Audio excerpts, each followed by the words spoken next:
Aurelia, with a wide smile and always ready hands, had dedicated her life to domestic service in other people's homes.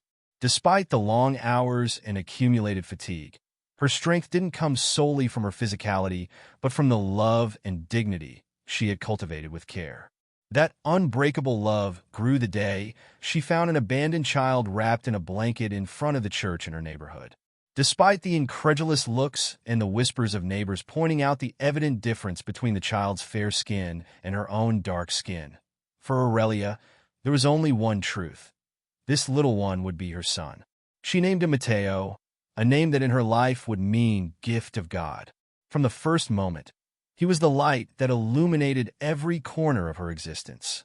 Aurelia worked even harder to ensure the child lacked for nothing, and Matteo, aware of every sacrifice, grew with deep respect for his mother. The education and values she instilled in him guided him throughout his life. From a young age, Matteo dreamed of becoming a doctor, inspired by his mother's strength and her unwavering desire to help others. When the time came to go to university, mother and son faced separation with the pain of parting from a loved one. Aurelia, with a mixture of sadness and pride, allowed her son to fly toward his destiny. Matteo left with a promise. "I will return to care for you and give you a better life, Mom. Everything I am is thanks to you." Years passed, and their communication remained through letters, occasional calls, and sporadic visits.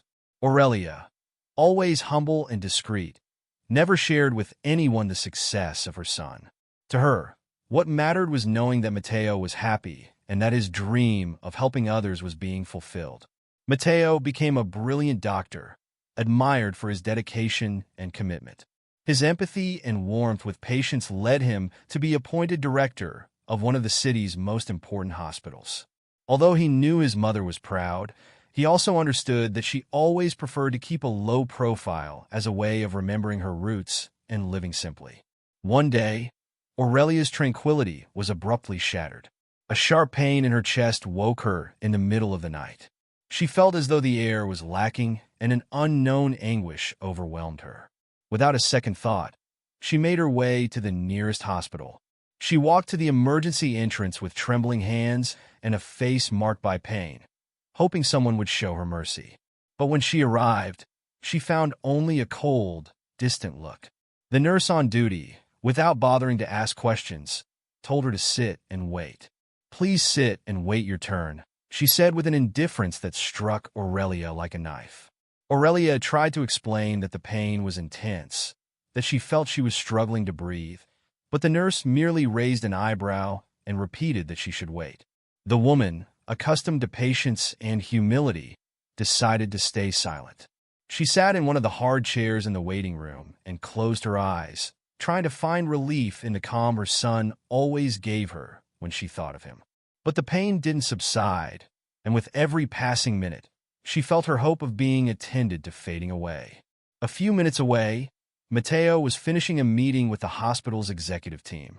It was a busy night, and although his shift was over, he decided to take one last round through the emergency area to ensure everything was in order. As he walked, a strange feeling took over him, telling him he needed to be there, that someone needed him. When he entered the waiting room, his gaze landed on a familiar figure. His mother was sitting there, her face pale and a hand on her chest. Matteo felt as though his heart stopped as he realized his mother, his beloved mother, was there suffering and had been ignored. He rushed to her, and the pain in her eyes turned into relief as she saw her son. "Mom!" he exclaimed, forgetting completely about his position and surroundings. Matteo's shout echoed through the room, and everyone looked up, surprised. The nurse who had ignored Aurelia froze, and the rest of the staff looked on in astonishment. Without hesitation, Matteo helped her stand and took her to a nearby stretcher while ordering a series of tests. The nurse, who had dismissed Aurelia, tried to justify her behavior. "Doctor, we didn't know she was your mother. She didn't seem urgent." Matteo looked at her with a mix of sadness and disappointment. "It shouldn't matter whether she's my mother or not," he said firmly. "Everyone who comes here deserves to be treated with dignity and respect." The nurse lowered her head, unable to respond. The room fell silent. and everyone seemed to reflect on Mateo's words. While Aurelia was attended to, Mateo stayed by her side, holding her hand and gently stroking it. Once he was sure his mother was stable, he took a moment to speak with the team. He shared the story of his life, of how a humble woman had raised him with love, teaching him that a person's worth is not in their appearance or position, but in their essence. "If I am a doctor today," Mateo said, looking each of them in the eye, "it's because she taught me the value of compassion and respect. And here, in this hospital, we should all remember that." That night, the hospital witnessed a lesson not found in medical books. The story of Aurelia and Mateo spread through the halls and touched the hearts of everyone there. From that day on, the emergency department changed. Every person who arrived was welcomed with a smile and sincere attention. After recovering, Aurelia returned to her humble neighborhood, but with pride and love multiplied.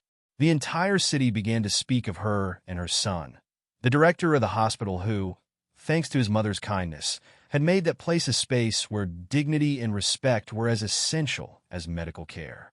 And so, mother and son, bound by an unbreakable bond, continued their lives, reminding the world that sometimes the most valuable life lessons come from those least expected.